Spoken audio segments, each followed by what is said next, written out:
We want to thank Manscaped for sponsoring today's upcoming episode. We've all heard the tale of the Jewel Cool and how great that was at providing relief for my nether regions during those long gaming sessions, but not everyone can rig up a perfect cooling solution like I did. What Manscaped does have are perfect solutions for all your Jewels needs. Manscaped provides high-quality products for your grooming and personal care needs. What's that? You've never thought about personal care down there? Well, let me learn you a little. Their new Performance Package 4.0 is one heck of a deal. Inside this package, you'll find their Lawnmower 4.0 trimmer, Weed Whacker ear and nose hair trimmer, Crop Preserver deodorant, Crop Reviver toner, Performance Boxer briefs, and a travel bag to hold your goodies. Well, the boxers are for your goodies. The travel bag is for the Manscaped goodies. Get 20% off and free shipping with code multiplayer at manscaped.com. That's 20% off with free shipping at manscaped.com when you use code multiplayer. Unlock your confidence and always use the right tools for the job with Manscaped. Now, on to the show!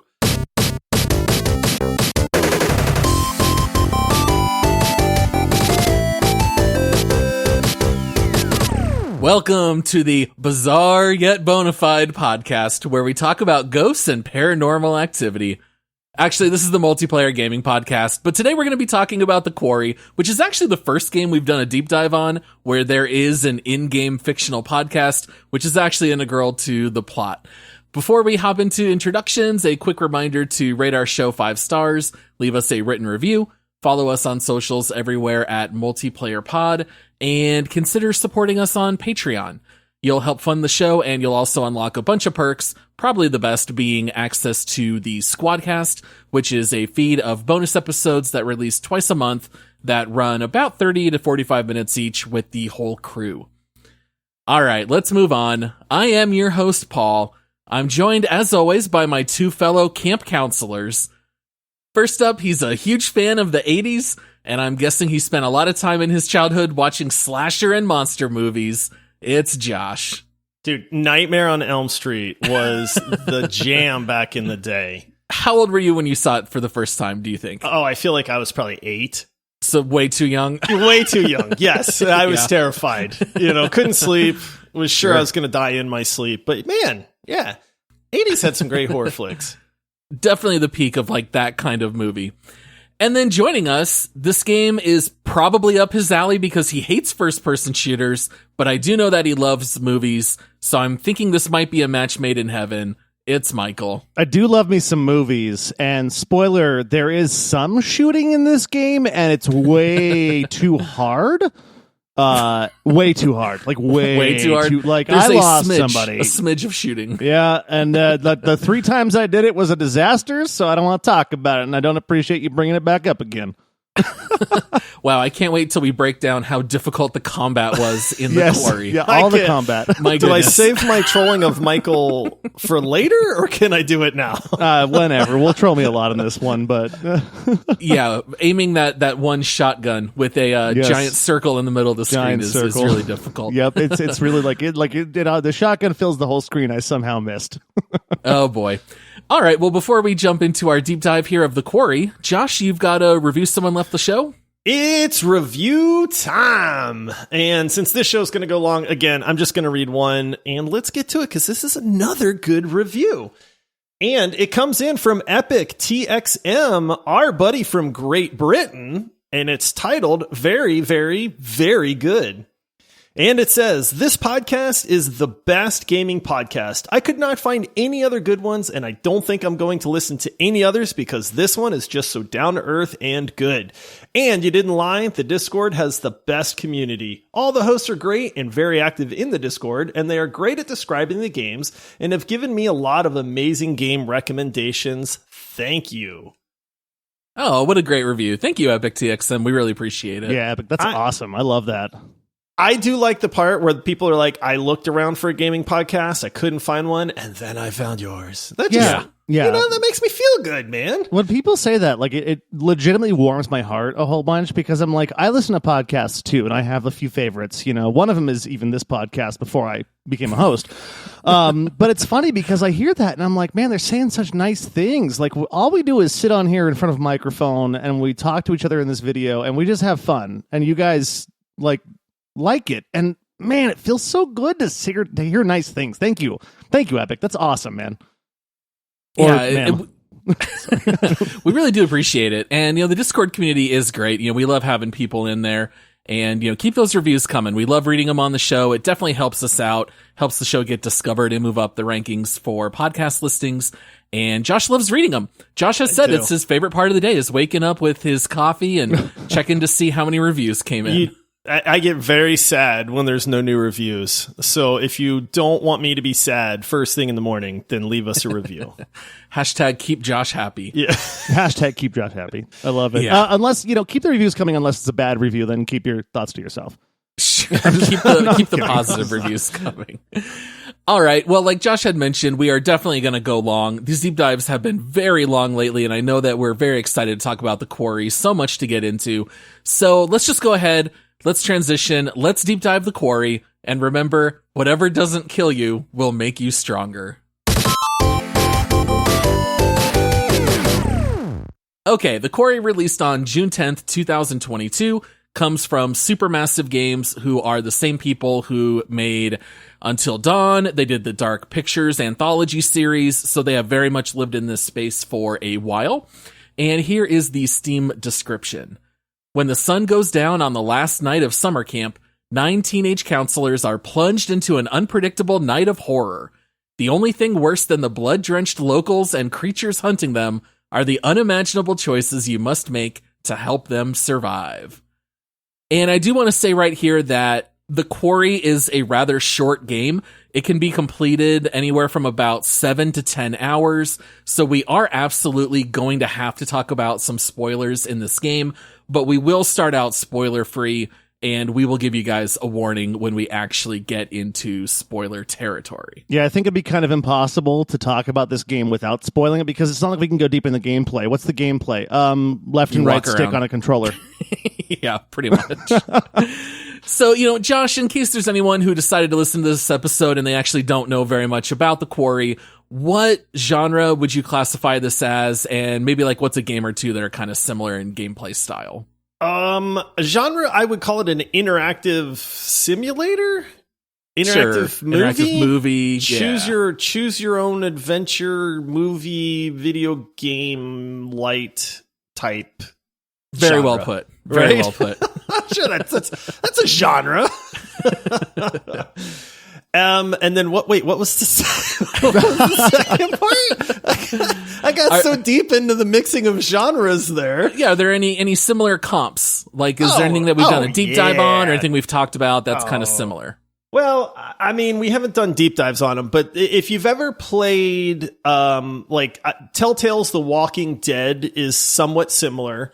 In that, you're an observer to what's going on. You are a very minimal participant in these types of games. You're watching what's going on. Maybe you make a choice or two. Maybe you press a button or two and that's it. But you're really just kind of in for the experience. One of our favorites though, Paul, Heavy Rain, oft mentioned on this podcast, is very, very similar. Paul likes that. Yeah. Detroit Becomes Human, which I've never played, but I was going to say, I know that's very similar. The Dark Pictures anthology, which I've never played. And then you've got Until Dawn, which I think was the previous entry from Supermassive Games. But yeah, so that's kind of what this game is and the kind of genre that it falls into. Yeah. Now, are you guys a fan of interactive movie games like this? Because I've made it known that I really love Heavy Rain. Heavy Rain absolutely for me is a top 15 game, maybe depending on the day, I might even put it in my top 10, but I was curious to know about you guys. Is this something that you tend to enjoy? I tend to really be drawn towards these games a lot, to be honest with you. My wife and I played Detroit Become Human a couple of years ago when it came out, and it's just kind of why I like it so much is it's a good marriage between my two passions when it comes to film and video games, but I don't have to really try super hard when it comes to rolling around and doing combat or anything like that. It's the exact opposite of Elden Ring because there's what are you doing? I'm walking around and making choices. And so I like them because it's a nice reprieve sometimes from playing really skill-based games, which sometimes can just get your heart elevated and you want to throw the controller through the TV like it's an old Wii remote or something like that. But instead I can just sit down and just kind of watch apparently an 8.5 hour movie and make choices. So yeah, pretty much with a little bit of a sprinkling of combat and maybe like a pinch of quick time events. So I feel like those are always kind of inevitable with interactive movies. They're going to make you mash that button while you're on the run or, whatever it might be. All right. And what about you, Josh? Do you tend to like these or are they not really your cup of tea? It's very hit or miss. I loved Heavy Rain. Heavy Rain is phenomenal. I loved Telltale, the Walking Dead, that series. I had zero interest in Detroit Becomes Human because it looked boring as anything to me. I've had zero interest in the Dark Pictures anthology and some of these other ones. So I'm kind of with Michael in that I have to be in the mood for it. But I would feel like, I'm probably split like 50-50. It's either, yes, it's great, or man, it's terrible. And the lows are low. I feel like when they don't pull it off well, or there's foundational issues in the story, it can go bad very quick. Right. Oh, yeah. And when it's good, I think it's really good. Like, I think Heavy Rain and Until Dawn, for me, are the two that I consider the best. The Quarry here, we'll get into a lot of the details and provide a lot of our thoughts. Michael, do you kind of want to set the stage for us, like story-wise? Like, how does the game open, and what's the overall structure of the game without getting into any spoilers? I'm going to try to do the 90s movie voice.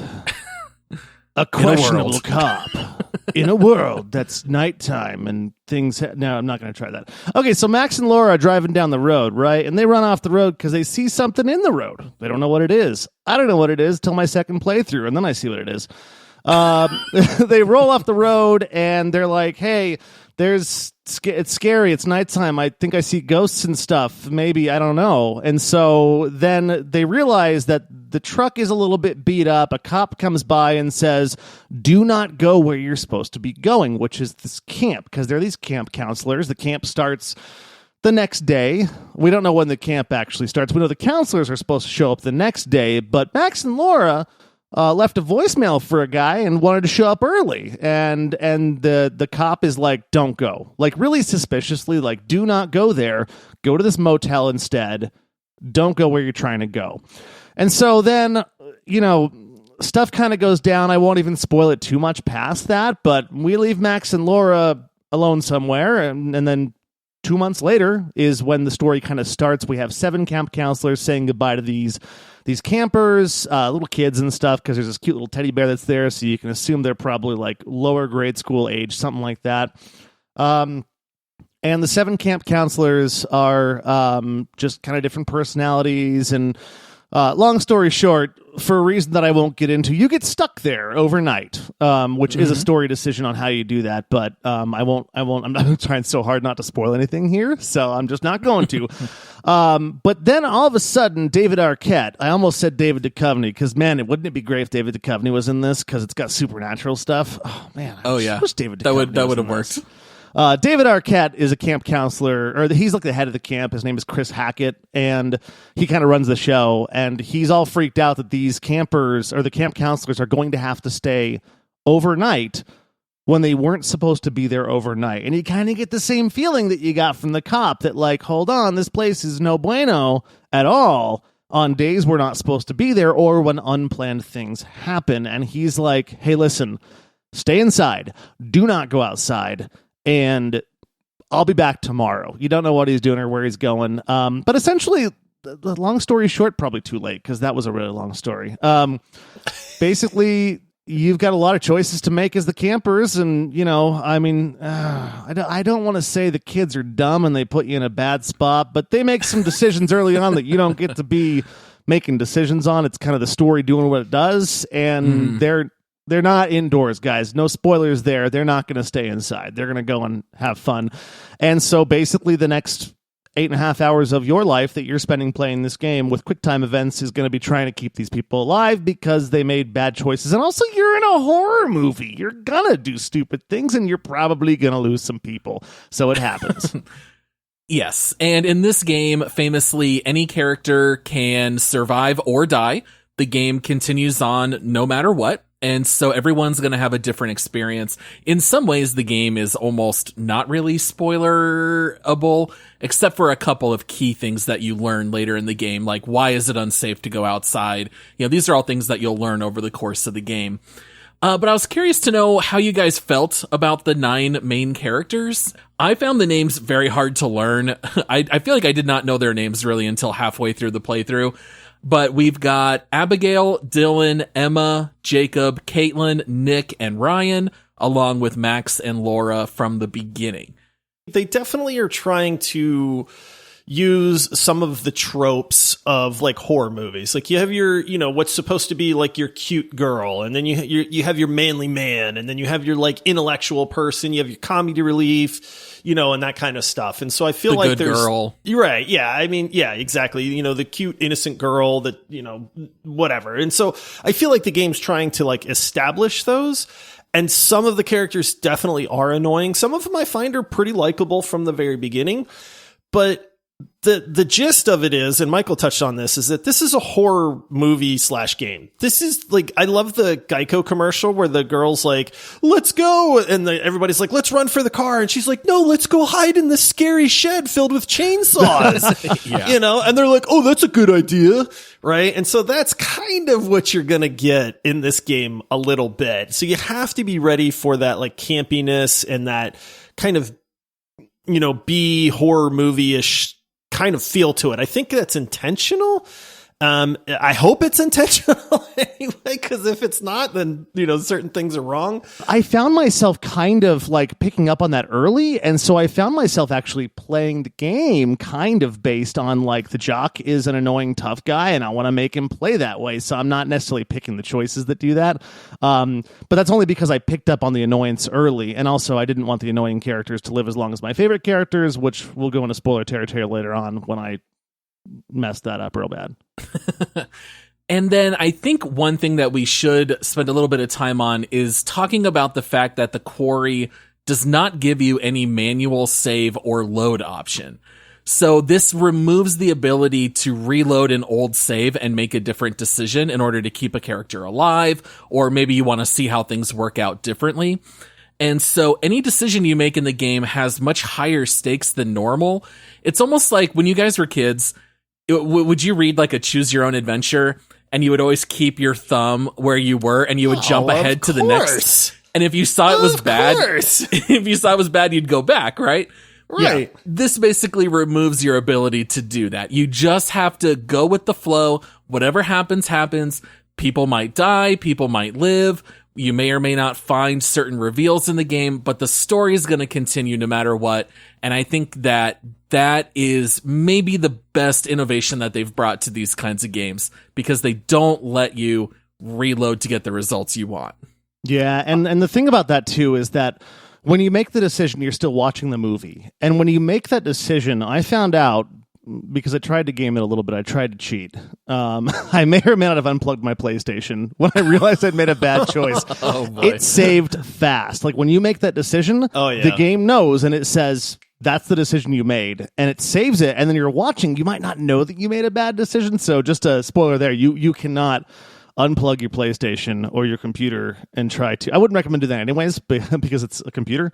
But you can't cheat. And so, yeah, I liked that though. I actually liked that you're stuck with that choice. Like, and so you have to play through again if you want to make a different choice. I hate it because I'm the guy that will reload 800 times until I get like the result that I want. Like, ask me when, you know how like Diablo had the randomized loot chests where if you just would quick save and then open it and then reload and then open it and then, like you'd get different gear all the time.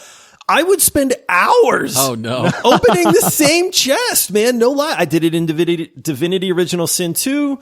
I love doing that. I want to see what happens, and you can't do that in the Quarry. So if you're like me, then you do get used to it. It's fine. But it is one of those things where it's like the only aggravation I truly got from that is I want to see what happens if I took the other route. But the only way to find out is to play the game again. The entire game. And you might make different decisions that don't even let you get back exactly to where you were before. Right. Exactly. And so it's kind of like, well, it would have been nice for me to know what the other choice led to. But again, you just can't. So you got to be okay with just kind of being a minimal participant watching all of these events unfold. I have to completely agree with you on that part as well. And so the game is divided up into 10 chapters, and that's not a spoiler, I don't think, but it would have been nice if maybe after you complete a chapter, you could go back and overwrite that save or something like that. Maybe not every single choice you make, but to be able to go back and maybe replay a chapter would have been nice, because I had to play the game twice all the way through. I had to, because you literally can't go back and change a choice that you made, and I wanted to see other choices. I'd like to be able to go back and go to the chapter that I just completed and say, let me just make a new manual save, and I've got 2 stories going. You can't do it. Yeah, and this is the kind of game that if you're into it, you're definitely going to go through multiple playthroughs, because you're going to want to see all those other cutscenes, or there might be incredibly funny things that get cut that you weren't able to see because of what you chose. Now, I think the other main thing that this game incorporates that is a little bit different, or at least I'm not aware of it being in their other games, is the tarot card system. So as you walk around in the chapter, you can find these hidden tarot cards, and then in between the chapters, you have a conversation with an older woman, and she basically tells you that she can give you a glimpse at a possible future if you choose to see it. And if you say yes, then she gives you about, I don't know, a 1.5 second clip of something that might happen. So like one of my characters saw a certain event where there was a fire. And then as I go through the next chapter, as I'm faced with different decisions, I've always got in the back of my mind, oh yeah, there's a chance that a fire could break out in this chapter.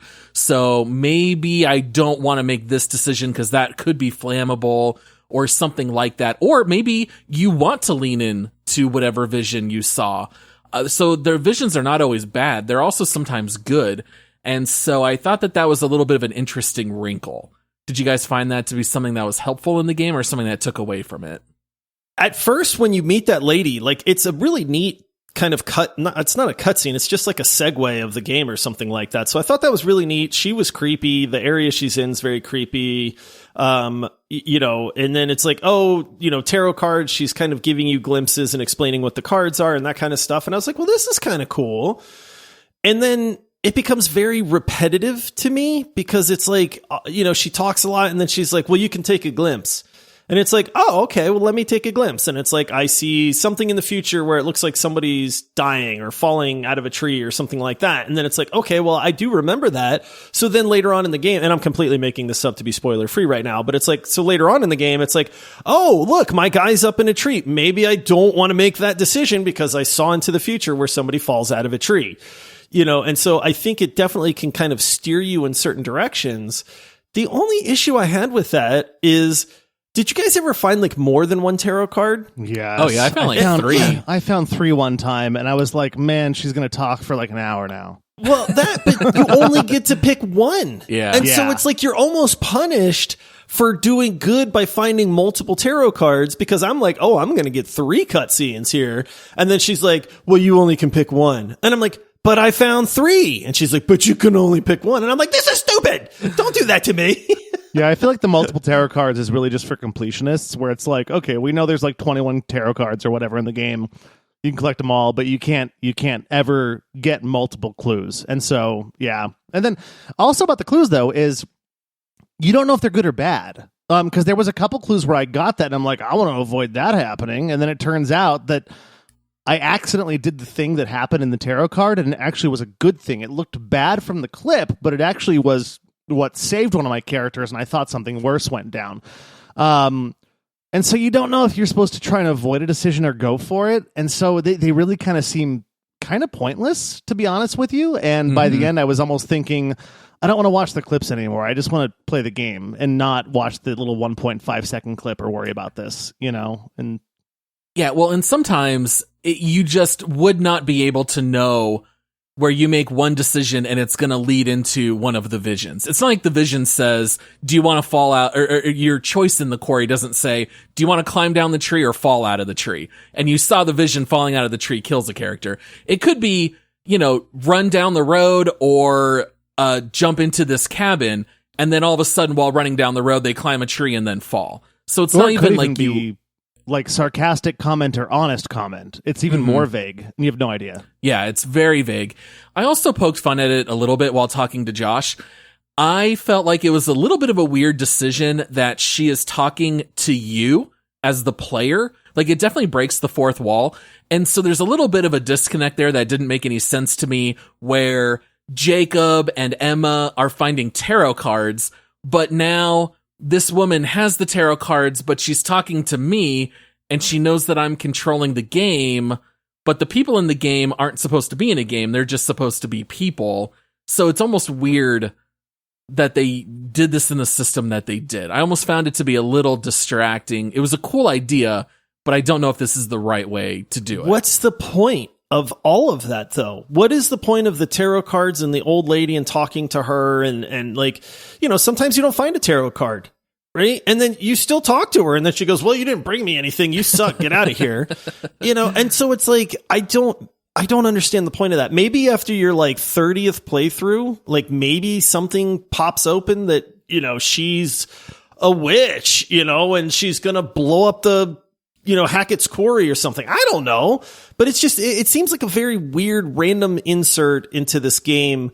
And I don't know if it's to make you feel like you're actually playing a game.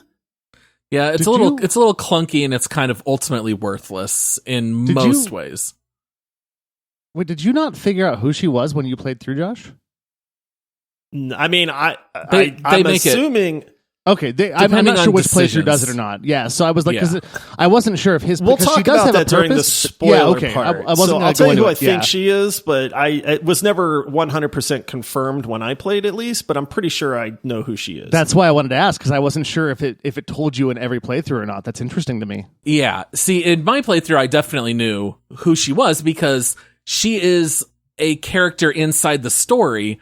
So once again, that even made it make less sense that she's talking to me, the player. But yeah, we can get into the specifics once we get into spoilers. Okay, so I mentioned it earlier. We got to talk a little bit about the combat, and I think we also need to mention the don't breathe mechanic. Oh, these are man, the ever difficult don't breathe mechanic. The combat and the don't breathe, they're very, very hard checks in this game. Apparently one of these is hard for one of these hosts that's on the screen right here. At least I can hold my breath really, really well. Let's talk about the combat first. So as you play the game, there are a couple of firearms in the game. You can make different decisions. You may or may not end up with certain characters carrying firearms, and then you can choose whether or not to use those during the game. Now, they do put you through a little bit of a tutorial where there's a shooting competition, so it teaches you how to use the guns, and then they may or may not come into play over the course of the game. But this is incredibly simplistic because they've all got a giant flashlight in the front of it, and whatever the flashlight touches with the light, you point, you can shoot anything you want. I guess they just felt the need to put in guns for higher stakes, I guess. I mean, this way you can say it's a shooter, Paul. Sure. Put that shooter tag on Steam. How many times did you guys pull the trigger in this game? 3? I think I did twice. 4? I think it was twice. I was going to say, that. I feel like it was like 3 or 4 times for me. What'd you say, Michael? How many did you? I think it was 3 or 4. It was somewhere around there. Well, I had the opportunity to pull it 3 or 4 times. I just didn't pull it in time one time, and somebody died. Oh, no. Bummer. That's why I'm saying it's not that the aim is hard with the guns. It's that sometimes you have to look around quickly with a clunky kind of system on where this thing or person is coming from that you have to shoot, and I didn't aim in time. So I think I pulled the trigger like twice, 2 or 3 times. Nice. All right, let's talk about the don't breathe mechanic. Guys, if there's something that's worthless in this game, it's the don't breathe. Oh, good old don't breathe mechanic. So basically this mechanic is anytime there's a portion in this game where you need to be quiet, like let's say that your options are run or hide. And you say, well, I think I want to hide. And so your character will hide under a bed or hide under a table or something like that. And then bad thing walks by and it says, oh no, it's going to hear you. Don't breathe. And you just press a button and you hold that button until red lights on the screen go away, and then you release the button, and then your character breathes without the bad thing hearing you. What is the point of this system? Is it to build tension? I guess. Because I think it's to build tension, but there's really not much tension in just pressing spacebar until I don't press spacebar.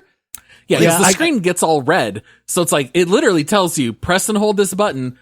And like you said, when the lights disappear on the outside of the screen, then you just let go. So I think it's just to make you feel interactive, holding your breath, but it's not like anyone's failing these checks by accident.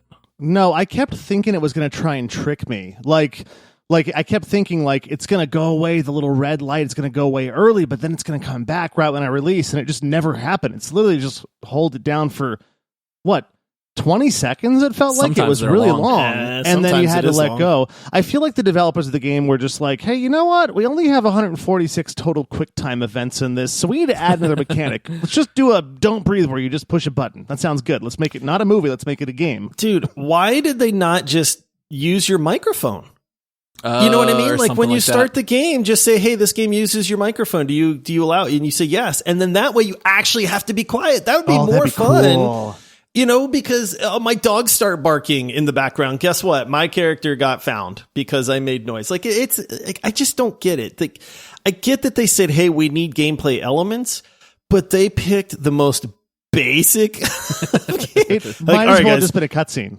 Right. Like, okay, guys. All right. Here's my thought for this gameplay element. What if we make them press and hold spacebar for like 15 seconds? Oh, that's genius. Genius, Bob. You get a raise. Well, and I think that adding the microphone idea is so smart, actually, because let's say you don't have a microphone. Let's say you're playing on a PlayStation. I don't have a microphone for mine right now. You just have a little thing that says, hey, do you have a microphone? Yes or no?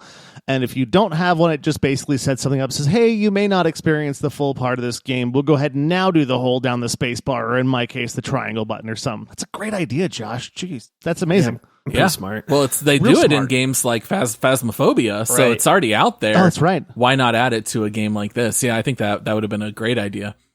All right, and then, of course, I think we have to get into the real bread and butter of the Quarry, which is the decision-making. Now, you make so many decisions over the course of this game. They love bragging about the fact that there are 186 different endings. The total script ended up being over 1,000 pages of dialogue, because depending on what characters die and who is paired up with who, you can have all of these different options. So they had to do an incredible amount of voice acting to cover everything that you might choose to do. I think most of the endings ultimately really do just come down to whether or not a character lives or dies. It's not like you're getting 186 drastically different endings. It's really just who's going to survive and who doesn't. But there are a handful of things that you can unlock or miss out entirely that does definitely change the ending of the game. I was curious as to your guys' thoughts. Did you feel like they gave you a lot of choices and enough choices? Did you think that it worked well? Here's the thing. On your first playthrough, you don't know what decisions you're making do. And so there's a lot of times when you're interacting with a character that it'll just say like, it'll give you two responses. Like one's maybe like a snarky response and one's maybe like a caring response, right? And so it's like you pick which one you want your character to do. And then if like, okay, I pick the snarky response, and then it'll say like, oh, well, you know, Nick Nick has lost some respect for you, or something like that. And then you're like, well, what does that mean? Yeah. Wait, why did Nick lose respect for me? And what does that mean now moving forward in the game? And I feel like there's 100 of these like dialogue options where it'll say like so-and-so, likes you now, or so-and-so doesn't trust you as much, or so-and-so thinks you're cool. And then it's like, okay, but what does that mean? Absolutely nothing. Absolutely nothing. Yeah, it does not matter. And you don't know that. You don't know that during your first playthrough, but this is like the benefit that we've played this game now and we've done some research on it. It means squat, diddly, zilch, nada. Yeah. So it's like, why are you giving me these decisions if they mean nothing? And sometimes they made me laugh because one thing that they include in the game is a side comment that in the shooting range, Caitlin held the number one position all of camp. And I remember hearing that line and thinking, well, that's going to matter right? If someone's got a gun, I want it in the hands of Caitlin. She's the best shooter. And so at one point, she's like talking to Ryan about whether or not Ryan is going to take a gun. And I said no, but it was only because I wanted Caitlin to keep the gun. And then it said Caitlin lost all respect for me because I was being a coward and didn't want to go protect other counselors. And I was like, oh, like, I think I was trying to overthink in this game where it's a little bit more simplistic and it doesn't really matter. If anyone loses respect or they're happy for you, those things don't, as far as we could tell, it did not seem to impact the story at all. No, I mean, I played through it twice and I paid extra attention to it the second time, and it doesn't matter. Yeah. I think my biggest issue is that anytime you make a choice, it's just A or B. You know, you don't have like a dialogue wheel like in Mass Effect or like Dragon Age or Skyrim where you might have like 6 different options of what to say. Everything's always just 2 choices. And sometimes there's not really any rhyme or reason to pick one over the other. At one point, the game does say, at least in my playthrough, it said, hey, you can hide under this bed or you can hide in this wardrobe. And you know what? There was nothing on the screen that indicated one was better or worse than the other. And I'm 99% sure either one leads to the same thing. So you like make decisions and sometimes they didn't really feel like they mattered, or they did unintended consequences that there's no way you would ever be able to see that. Like, I'll keep things very vague, so I don't think it's a spoiler, but at one point in the game, I had Dylan operating some heavy machinery. All right. And Caitlin was next to a car, and it gave me the option to activate this machinery and lift the car in the air. And all it says in the corner is warn Caitlin or lift car. And I was like, oh, I'm going to lift this car because I just want to see what that means or what it does. Now, Caitlin's outside of the car when I click it, and then Caitlin dives into the car, and then he lifts it 30 feet in the air. And I was like, well, now this game is like giving me choices, but now they're making other things happen where if I knew she was going to be in the car, I wouldn't have made that decision necessarily. So sometimes I felt like the game was giving choices that really were confusing, and it didn't always feel like the game was doing what I thought I was wanting it to do, if that makes sense. Even worse than that, you and I made different choices on something that seems like it's a nothing, right? And this is probably less of a spoiler than yours, but I'm going to say it anyways. Chapter 1, right off the start, we have a character that sabotages the camp van. There's not a choice on that. You have to sabotage the camp van. One way or another. So all of them stay, right? Yep. You either get to take an arm off of the motor or you get to cut the fuel line. And if you pick the wrong one, you literally cannot get 100% completion in the game because you can't get one of the evidence pieces, period. And that means you can't get one of the endings. And so it's funny. It's like, but nothing says that you're supposed to, there's no like thinking. It's like now I took the arm in my choice because I was like, oh, this might matter that I can put it back if I want to, ? Maybe. Right. And if I cut the fuel line, I can't repair the fuel line. And so I did that choice, but that's the only logic involved. And the game doesn't follow logic either because there's other choices like what you said where it's like, well, you could have picked up the car, she could have dove on her, you could have crushed her with the car on accident because it's just the choices the game makes. The issue with the choices is it's like I want the trolley choice, you know, where it's like, I want the choice where it's like, hey, I can pull the lever and I'm responsible for one person's death, or I can do nothing and then other people, like more people will die. Like, that's where my brain goes like, well, wait a minute, what's the right choice here? Like, what am I going to do? I kind of understand the ramifications of my decision. In the Quarry, it's, do you want to run or do you want to hide? And it's like, well, I mean, I don't know. Like, I guess I'll hide because I don't think I can outrun this thing, so I'll hide. And then it's like, oh, character died. And then it's like, well, wait a minute. Like, is the other option the better option here? Like, you're making blind choices with no sort of indication as to what's going to happen without any actual internal struggle of, is this the right choice? Is there a gray area? Am I going to save one character but sacrifice another character? You know what I mean? It's just, do you want to run or walk? Do Do you want to go upstairs or downstairs? Like those sorts of things. And I'm just like, dude, what? Like, why are these the choices that you're giving me? Do you want to use a gun or not use a gun? Do you want to open a door or look inside this bag? Like everything felt like a coin flip. Everything felt like a coin flip where there was no strategizing. I wanted a game that would allow me to kind of plan for the future and kind of know where things were going. And like I said, I think I just kind of asked too much of this game. I think if you go into it just knowing, hey, everything's just kind of a coin flip, no one really knows. It's kind of like in real life. If there's a killer in the woods, maybe you turn left and you die, and you turn right and you live. It could just be as simple as just, random like that. And I think if you approach the Quarry and just roll with those punches, you'll enjoy it a lot more. Don't expect any kind of real strategy or outthinking the game, because that's impossible. Yeah, I feel like, to your point too, like no strategy. I feel like what the developer has done in this game is they said, let's design it so you have to play it multiple times. So you can see different things happen, because there's no strategy on it, like at least in like something like Detroit Become Human, which was too boring for Josh to ever play, but I enjoyed it. It's like at least like you could see a point to what you're doing, and also you like had a goal. Like it was like, hey, if I make this choice, I'm gonna have to have some harder quick time reactions that I have to do, but if I get through it, I save this person and I don't have to deal with a random dumb luck thing. Whereas I think the Quarry is just designed to say, you know what, let's just make it so random because people just want to play through it like 3, 4, 5 times. That's not the way it works. All right, well, let's take a break and hear from one of our sponsors. Hey squad, today we're doing our deep dive of the Quarry, which, is a place where you collect rocks and marble and stuff. But we have to take a break so I can tell you about the sponsor of this episode, Manscaped.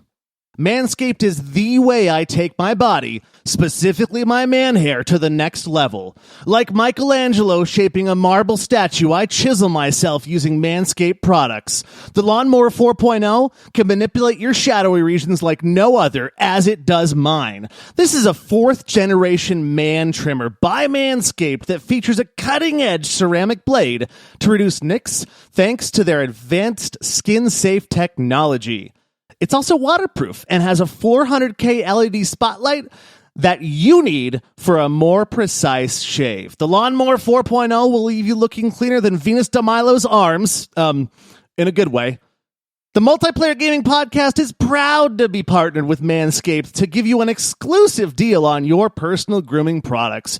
Use the code MULTIPLAYER on manscaped.com today to save yourself 20% on products. And since we are an international podcast, free worldwide shipping from the amazing Manscaped line. That's code MULTIPLAYER on manscaped.com. You don't have to mine through a quarry to make your monolith the most amazing one of all time. All right, so let's dive into spoiler territory, and I'll hop in here in post and I'll edit this. So if you want to avoid all major spoilers, go ahead and jump forward 16 minutes and 57 seconds. Time. And I'm sure that'll sound like a robot, but there you go. All right, guys, just right off the bat, why did the sheriff not follow Max and Laura to the motel? Why did he just turn around and leave? I feel like if he would have followed them, then the story would have turned out very different. Yeah, maybe he had to go. He had more important things to do because things were going south real quick, and so he had to prep, and he didn't have time to fool with these pesky kids. Gotta prep for those werewolves, Josh. Yeah. How'd you guys feel about the fact that it was werewolves? I was fine with it. Yeah, there's a lot of foreshadowing. They showed the moon, like the full moon, like 2 or 3 times before. And I'm like, all right, these guys are going to be werewolves. Like I can pick up on foreshadowing, I mean, werewolves are cool. I think that's fine. Yeah. It's like they could have been a little bit more original, I guess. Okay, so like this whole thing starts off with them talking about the hag of Hackett's Quarry. Mm-hmm. So I'm thinking this is going to be like a supernatural haunting, like the Blair Witch type thing.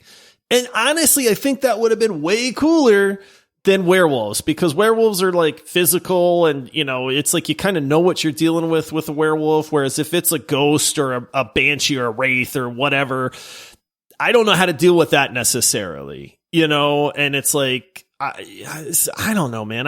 I say werewolves are fine, but man, I feel like that was kind of lazy at the same time, I guess. They also didn't really look like werewolves. They looked like weird, naked, like Wendigo things, I think. I don't know. Yeah. I do know why. I do know why he didn't follow the kids, though.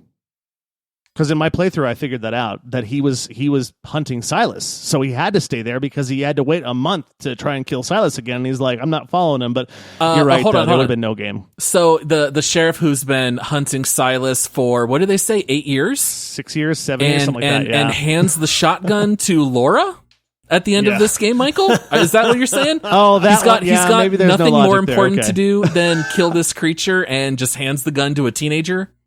Oh man, you just called me out, and you're right too. I thought that was preposterous. Clearly it's because the game wants you to make the final decision of whether or not you're going to shoot Silas, and you can't play as the sheriff. So let's, for people that are listening that are saying, "Hey, what the heck are you guys talking about?" Let's give a quick little spoiler breakdown on this, right? Since we talked about the game ahead of time and kind of what happens. Basically, all the teenagers decide when the camp counselor leaves, Mr. Hackett, when he leaves and he says, hey, stay inside, they go, hey, we're teens. This is the end of summer. We're going to go out. We're going to have a big old bonfire.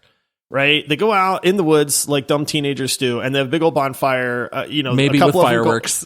Right. A couple of them go off in pairs, trying to romance each other and, that kind of stuff. And it's like, okay, so there's a lot of just character interaction for honestly about the first half of this game. And then that's when, hey, all of a sudden there's something in the woods and something jumps out and maybe somebody gets hurt or whatever. And then it's like, okay, well now there's werewolves.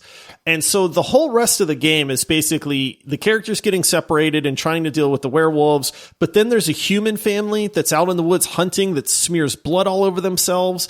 So you're trying to figure out what role does that family have to play with the werewolves thing. And big spoiler, basically that family is aware of the werewolves and they're actually like part of the werewolves, I guess. Like some of their sons and daughters and cousins are werewolves. And so they're trying to protect everybody once a year or once a month during the full moon so that none of the werewolves get killed and they can protect their family. And there's also where you learn, if you go down certain paths, you learn that if you kill the person who turned you into a werewolf, it cures you of being a werewolf. See, everybody knows that's vampires too. So you can't take vampires and then make it werewolves, people. Well, and they also had a little bit of a twist where it was like, well, now if you kill your great werewolf grandpire, then it will cure everybody who then followed suit. So the thought process is if you can kill the first werewolf, then it's going to cure everybody. And I thought that was kind of a neat idea, other than the fact that ultimately that ended up rewarding you for having characters turn into werewolves, because then all of them could be saved at the end. And so if you screwed up and got a character bitten by a werewolf and turned, that actually ultimately ended up being a good thing. And I thought that was kind of cheap. It felt like an unearned ending at the end. Yeah, and spoiler territory there actually is the only way to save all of the camp counselors. One of them does have to get bit. And the choice that you make, which is a completely random choice, it's the choice you were talking about with Caitlin. Now, I didn't get there in my first playthrough because unfortunately Dylan was already dead because he got his face eaten off by, what was her name again? Emma. But the whole thing is, like, you have to get Caitlin bit. She has to become a werewolf for everyone to live. And it's kind of a funny thing because it's like, that seems like a bad choice. It seems like the whole point is to not get anyone bit. Now, is the old lady the hag of Hackett's Quarry? That's what I gathered. Yes. Okay, that was my assumption too. So what you learn is she has been trying to guide you down a path to save Silas and kill the Hacketts. And so at the end of the game, if you buck against that, then she tells you that she's going to be haunting you for the rest of your life. So when you feel a presence in the darkness or you feel the hair stand up on your neck, that's her. So she's still going to be after you, the player, outside of the game. Oh I guess. no, an old lady is after me. Like, Yeah. no. Who does nothing threatening in the game, by the Yeah, way, except be exactly. a ghost in the woods. Nothing else happens. Yeah. Yeah. I will say one other thing, spoiler-wise, that I thought was weird. So you play the opening chapter with Max and Laura, and then they disappear for about 5 hours of gameplay. And then really, Laura becomes the main character. And so it's kind of weird that she's not even in the first 2/3 of the game, and you're so used to playing the other 7. And then all of a sudden, here comes Laura with an eye patch, which I did think was funny. I didn't know it was her at first, because I'm like, a character with an eye patch. And I was like, oh, that was the girl in the beginning. And so that I thought was a little bit of an odd choice as well, because you play her for 10 minutes, then she's gone for 7 hours, and now she's the main character that makes the most consequential decisions at the end. I wasn't so crazy about that. Yeah. You also play her during like the longest chapter in the game. Like, cause it's the first, it's in chapter 7. The first 6 chapters, you're getting attached to all these other characters. You're caring about what's happened with them. And then all of a sudden you have like a 2-hour long chapter in a jail, and you can't get out of the jail, and it's just dialogue. And I thought it was brutal. On my second playthrough, I was like, I would do anything to be able to hit an X button to skip dialogue, but you can't do that in this game. I literally was like walking around the house going, I know I've got about 15 minutes before I have to make a decision. So I was like, I'm going to go make some mac and cheese or something, which y'all know I love, and come back to it, because it was brutally long. And then you had to go back to the main characters again. And you're like, but this is I don't know. I'm going off tangent on it, but it was brutal to me to all of a sudden have her be introduced and have to play her for a long time. How'd you guys break out of the jail? Or did you? I befriended the cop. Uh-huh. Yeah. And then he gained my trust, and then if I remember right, he let us out of our cells. Yeah, like he let us out of the cells, or if I remember right. That was my angle, is to try to gain his friendship or something. I gave him ketamine. Yeah. Wait, really? You drugged him? Yeah, I drugged him. The syringe? I definitely didn't drug him. Yep. Yeah. And I was still able to befriend him later. Yeah. Yeah. So I had the syringe, and I hid it in my cell. And then later, when he comes in, you stick him in the neck. And... Oh, wait. Yeah, I did do that. I was trying to befriend him. That's right. You jogged my memory. Because he says it's not going to work. He's like, I know what you're trying to do. I was trying to, and then you're right. I jabbed him with the needle there. So I we forgot all he did hid the it same. in the little brick in the cell. So here's the thing with spoilers, right? Because people are going to die in this game no matter what, I feel like. Unless you have some, if I tell you, Michael, make 20 yes or no decisions, go. And you're like, yes, yes, no, no, yes. And you're like, yep, you messed up. Now you can't get 100% in this game. But when people die, they die in phenomenal fashion, man. Oh, like, that was this good. This is where the horror part, we're talking werewolves and stuff like that, but this game does not shy away from the gore when somebody actually does die. It was incredible. I lost Abigail early, and I was so mad because we talked to each other on Discord a little bit, and Paul was like, hey, are all these characters like just really annoying to you early on? We tried to talk about how we feel about a game or anything like that, and I was like, well, I like Abigail. She's kind of adorable. She's super sweet all the time. She's not a turd like some of the others. When she died, dude, which there's like 9 different ways each character can die. So in my situation, she got her head ripped off, like straight up, like bitten and then ripped off, and then her head goes, yep, werewolf Nick, yep, because I didn't shoot him. Same for me.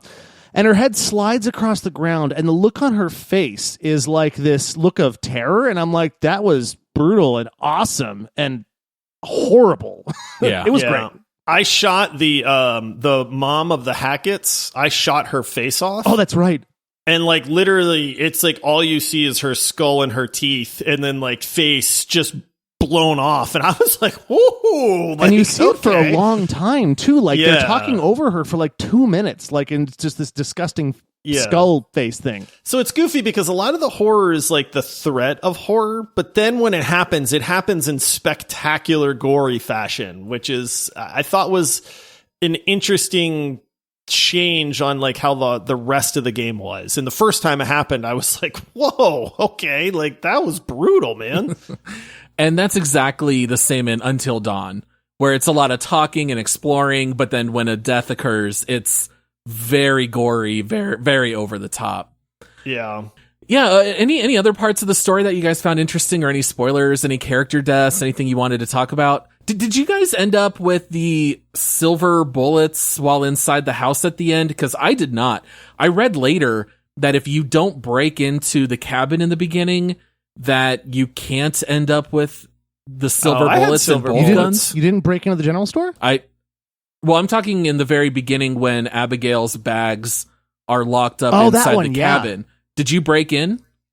Yeah, I did. See, I did not. Yeah. And if you don't break in, you will never find that set of silver bullets. You will only have one set from the sheriff.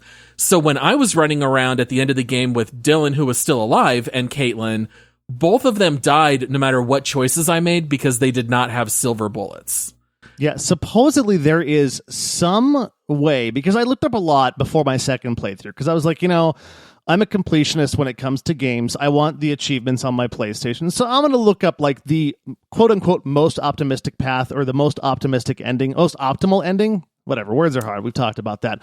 The whole point of it is that nobody agreed on the most optimal ending. Like, the best ending is everyone lives, but they go to jail. The best ending is everyone lives except for one person who has to die, but the camp counselors don't go to jail. It's kind of funky, but supposedly there is a way that you can all live and not break into the cabin, but nobody's found it. So maybe there's a 187th ending out there where you don't do it and everyone lives. But if not, like, from what I can tell, if you don't make, and that's kind of what you were talking about, Paul, earlier with, like, you don't get to make actual choices in the game. It's kind of a random choice. Like, you're thinking, I shouldn't break in this cabin.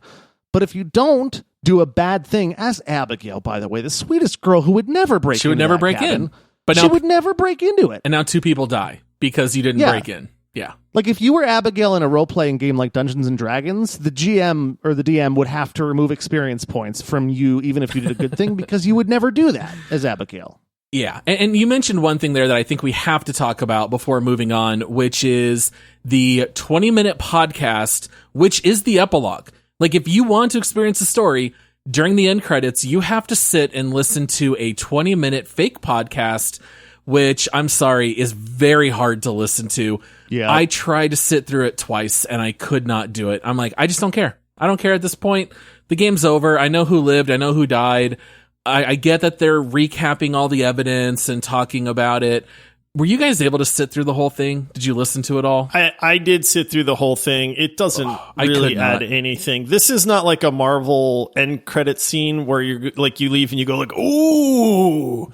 This was just what's the point of all that? Were they talking about the evidence that I collected? Because were they talking why did, like, there's nothing about listening to that's worthwhile or eye-opening or any of that stuff to me. It was an interesting thought that just flopped hard, in my opinion. It was a letdown to me because that is how you find out what happens in the end. Is a podcast?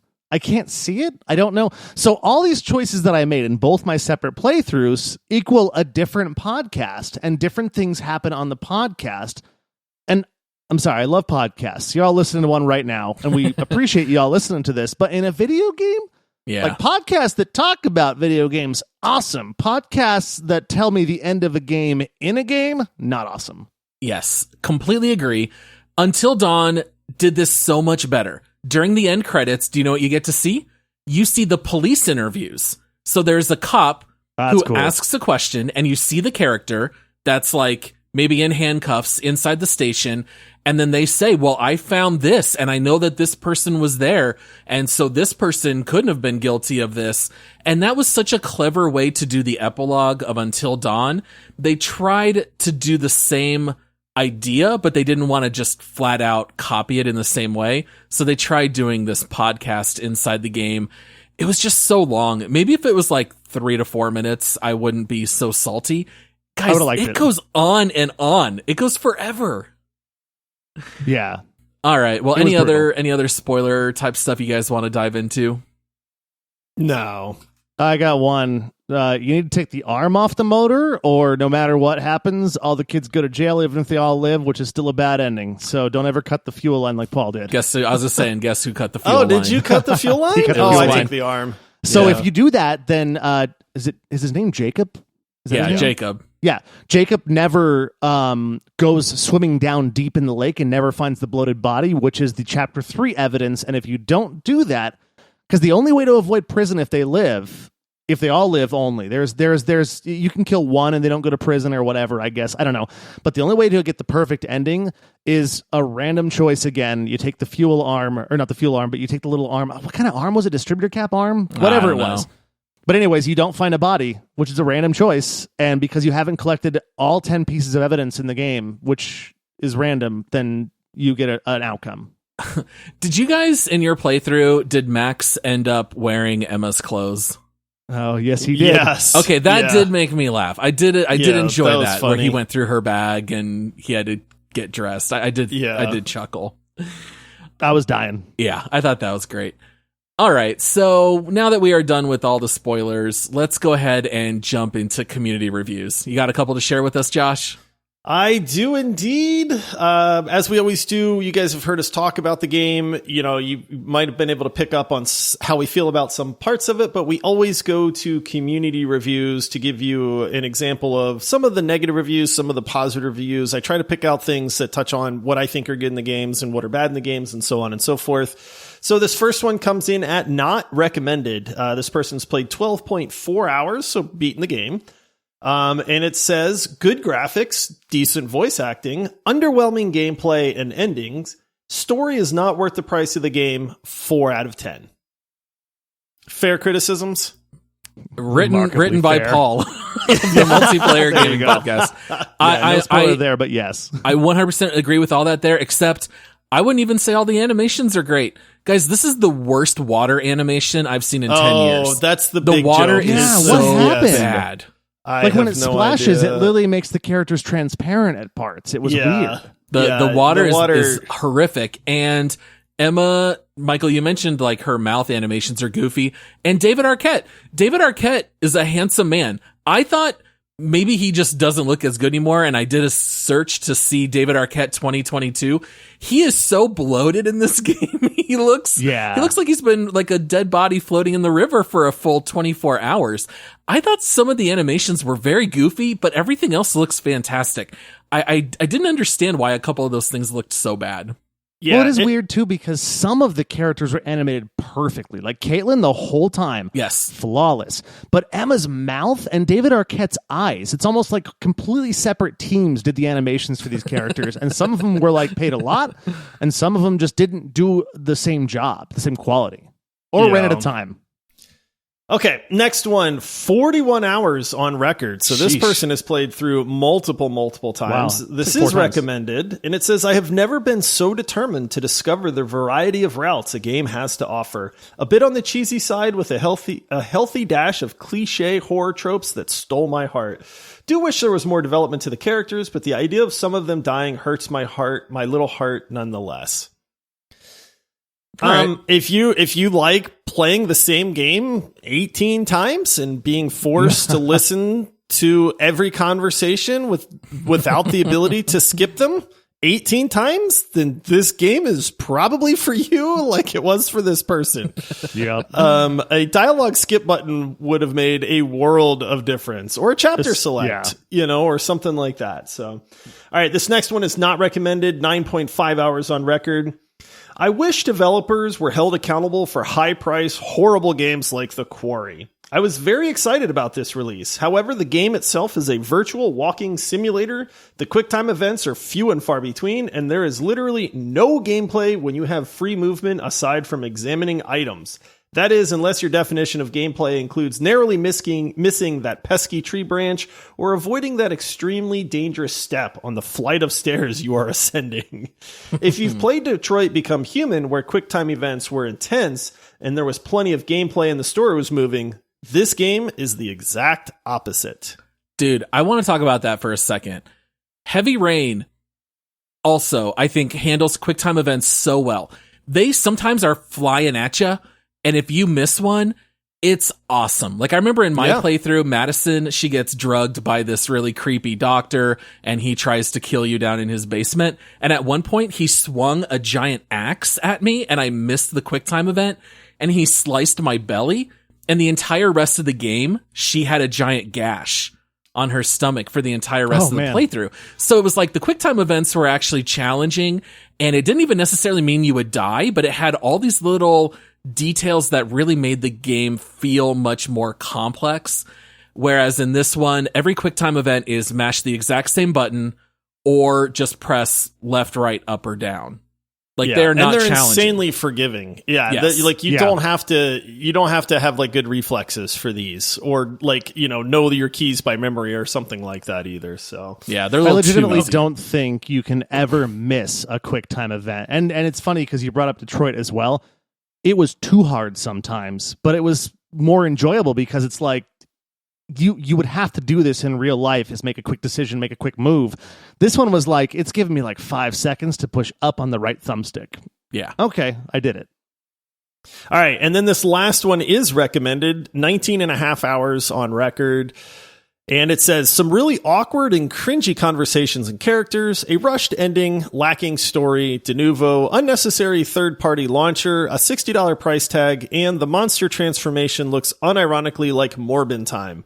Probably the worst Supermassive game, but still fun if you're a fan of their games or if you pick it up for $10 or $20 tops, but $60 is insane. Just be clear that you're essentially watching a 10-hour long B-movie, but with replay value, with little interactivity and some more or less important choices. Otherwise, you're better off just watching it on YouTube. I totally agree with that as well. The $60 price tag is quite hefty for this kind of game. It really is. I will say that the majority of the negative reviews had that exact complaint. I paid $60 for this game. And, if it was $10 or $20, maybe I'd feel differently, but at $60, I feel like I was robbed. Yeah, it can be very enjoyable, but it's definitely not the most bang for your buck. Yep. Okay, so that's what the community thinks. We now have to guess what we think the overall rating of the Quarry is on the Steam scale of 0 to 100. Who won last time? I think it was Paul. Me. I won. All right, Paul. So you're up first. Scale of 0 to 100. What's your guess? Dude, I'd believe you if you said 70 or 92. Like, I think it could be anywhere in between this. I really have no idea. I'm going to say 81%. Oh, that was exactly what I was thinking. Is it really 81? Like, straight up, I was like 81. I'm going 81. I thought of it last night. Oh, that's funny. Crazy. Well, Michael, since he stole your guess, what are you going? I'm going to take the lower. I'm going to take 80. Good, all because right. I picked 82. I actually wrote down 82%. Wow. I really Guys. did. I really did. We're sorry, Boo. So the actual is 78%. So Michael wins. Whoa, we were all so close. We were all very close. It's a mediocre game. It's a mediocre rating. It's so Michael gets to introduce this next segment. Yeah, Michael, you did win this one once. I believe it was actually your very first deep It was dive. my very first time. Yep. And I did not know what I was doing. I tried to be funny and it didn't work. But I didn't prep anything, but I'm going to get this right. Here we go. Take us into that next segment. Let's hit that music. Hey, Laura. I'm Sheriff Travis Hackett, and I'd like to follow you back to a motel, but I've got 2 important things to do right now, and if I did, you would not be able to play this game. Very, very nice. Sorry. That's all I had. I was just like, that was creepier than anything in this game, man. All right. So this segment here is called Make Love, Marry, or Murder. Each one of us gives this game our own individual rating. Is this game marriage material? You should pick it up. You can get a ton of hours out of it. Is it make love, where maybe it's fun for a short amount of time, but not marriage material? Or is this a game that you should stay away from and murder? Should I go first? I feel like my opinion on this is probably the most obvious. Paul. yeah. It's murder. I'm sorry. I that's not to say that it wasn't fun. I really enjoyed certain parts of this game. It's not a bad game. It's not bad at all. 4 out of 10 is kind of spot on. Some chapters I thought were like an 8 out of 10 that I thought were pretty good. Other chapters are a 1 or a 2. Ultimately, in the end, your choices, your choices matter, but you don't know what choices you're making. Like, that's ultimately what I think fails the hardest in this game. And when you don't really know what you're doing, you're flying by night. It's a short game. It's a full $60. Go watch it on Twitch. They have Twitch parties where you can vote on what choices to make. And guess what? They don't matter anyway. It's all random. Just go watch someone on YouTube or on Twitch and save yourself the $60. All right. So I'm with you in a lot of ways, Paul, but I'm going to give a public service announcement. All right. This PSA comes from Josh. Save $60 and do not buy this game because I'm going to murder it. It's not worth $60. No. I'm with you. I honestly, I never, like, there are some games that I have really dreaded playing and I've hated every minute that I've playing the game. The Quarry is not that. I never minded playing the Quarry. It is entertaining. What it does pretty well. If you're in the mood for a video gamey / movie with very, very little interaction in a kind of bad plot, and there's nothing stellar about this game other than that it's just kind of different, right? Like, you can watch it. The graphics are good. You get to click a button here and there, but it's just not worth $60. So save your $60. Like Paul said, watch it on YouTube. I'm sure the entire game is readily available. It's a murder from me. I can't recommend this game, to be honest. If it was $10 or $20, I'd say absolutely, and that would completely change my opinion of it. But I regret that we had to spend $60 on it's $180 combined. Yeah, exactly. So that's a lot of money. So for everybody that supports the show, thank you, because this is what you help support, you know. And I feel bad for Josh a little bit because Michael and I were the two really pushing the Quarry, and at one point Josh was like, "You guys know this is $60, right? Like, I'm just double checking. Are you sure we really want to do the Quarry?" And Michael and I were like, "Absolutely." And $180 later, you know. And 2 murders so far. So Michael, Mr. played it twice. Yeah. Things don't get much better. It's a triple murder. Oh, I thought Mike would like this. This is a shocker for me. I loved it. I love it. I loved the game, but for $60, and honestly, I liked it more until I played it a second time and then realized I was like, I am wasting my time. I am playing it for a second time through basically just to get my achievements because I can't not do that. And honestly, man, it would be so different if it wasn't $60. And the $60 is, I'm sure, because it pays for David Arquette, Lance Hendrickson, Ethan Suplee, Halston Stage. You got so many B to A ish list actors in this game, and they were expensive, and the animations were expensive. The game does look great. It's looks fantastic. Good. Yeah.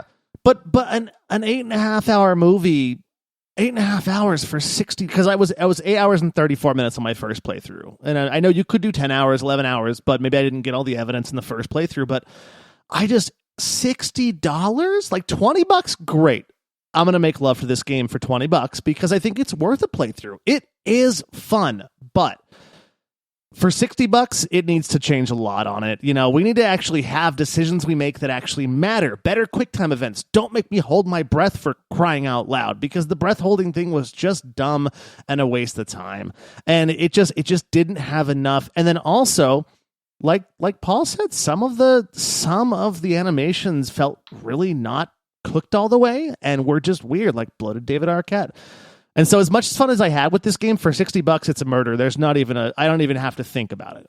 Triple murder. This might be a hot take.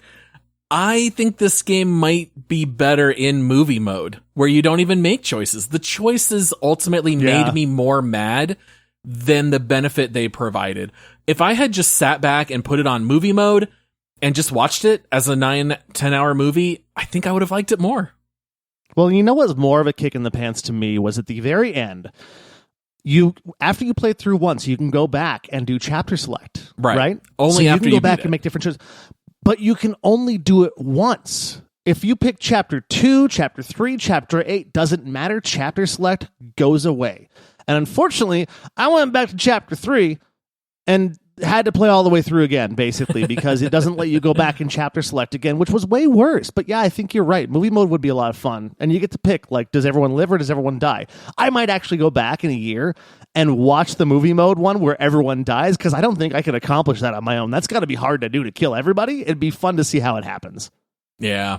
Wow, so triple murder. I did not really see this coming. I figured Michael would be a little bit higher on it. Josh, I felt like probably a murder just by knowing his gaming sensibilities, but Yeah. the $60 price tag is rough. Like Michael said, we know why it's $60. We're not saying that it's a cheap game. It's what they had to charge to try to make a profit. But this is one that if you're not super hyped, then just wait till it goes on sale or watch it online, and you're going to be better off. If it's $20, go pick it up. You'll have a great time for 8.5 hours. That's Sure. it. Yeah. Sure. Yep. All right, well, let's go on to our last segment. Let's go to the leaderboard and see where this game stacks up.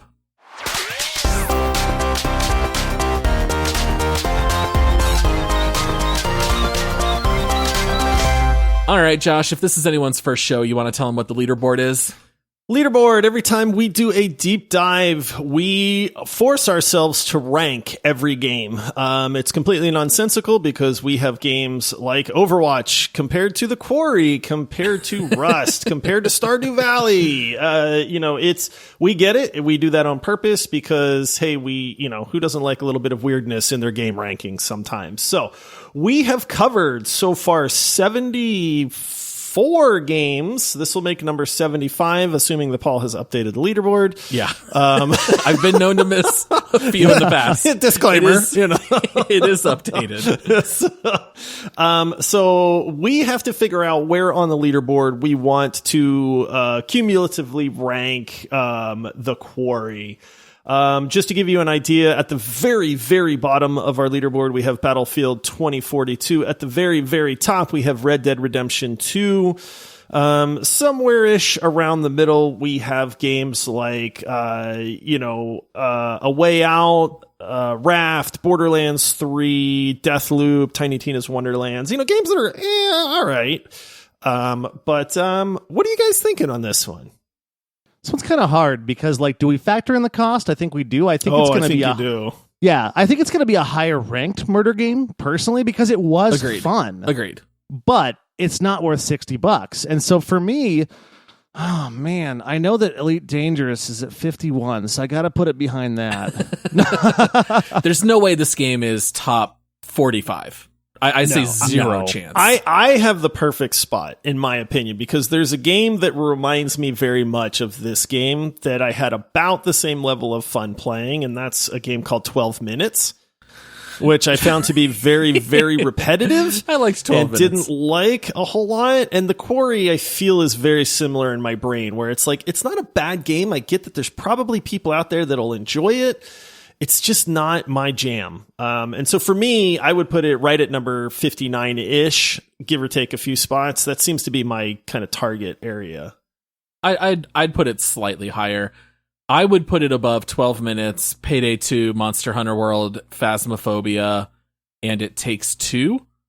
So I was thinking like 55-ish, but I'm 55? definitely in the same range as you, Josh. Okay. I mean, I'm not opposed to any of those. So yeah, what somewhere about in you, that range. Michael? Yeah.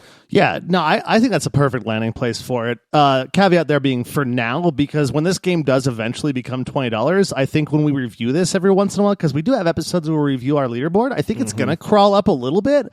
But right now, I just can't recommend someone pick this up over, even like Tiny Tina's Wonderland, which is what, $40? I would play Tiny 60, Tina's over the Quarry. I would play Tiny Tina's over the Quarry, Yeah. for sure. And so I think 55-ish, somewhere in there, is where it needs to be. And I guess It Takes Two, again, being a game that's not... Oh, I'm thinking of what was the other It Takes Two game? You're thinking of A Way Out. The Way Out. Okay, well, I'm thinking of that. Because it's kind of funny, because that's like a similar type where you just make quick decisions, except the decisions actually matter.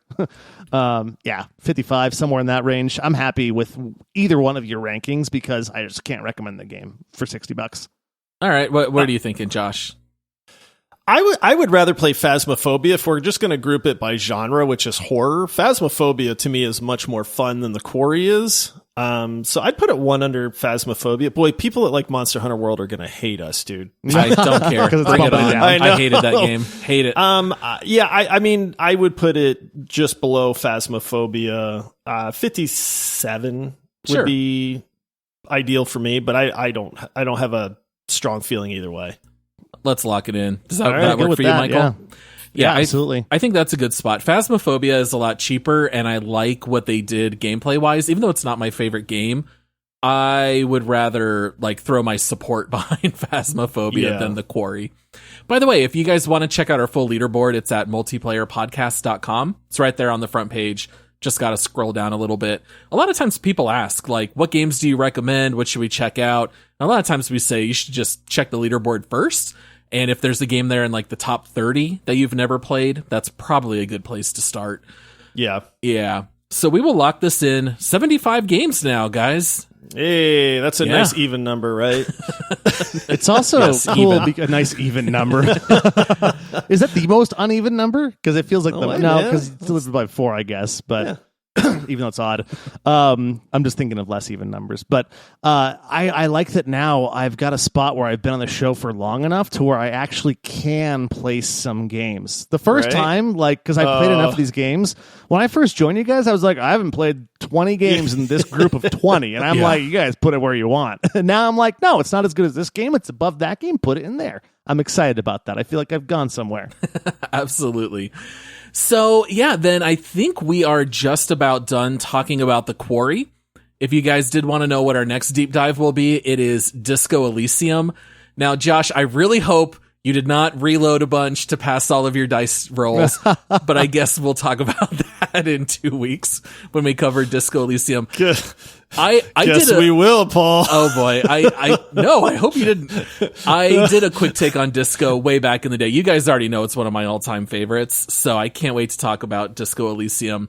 But we always have our 3 episodes. So on Mondays, we always have these hour and a half long episodes.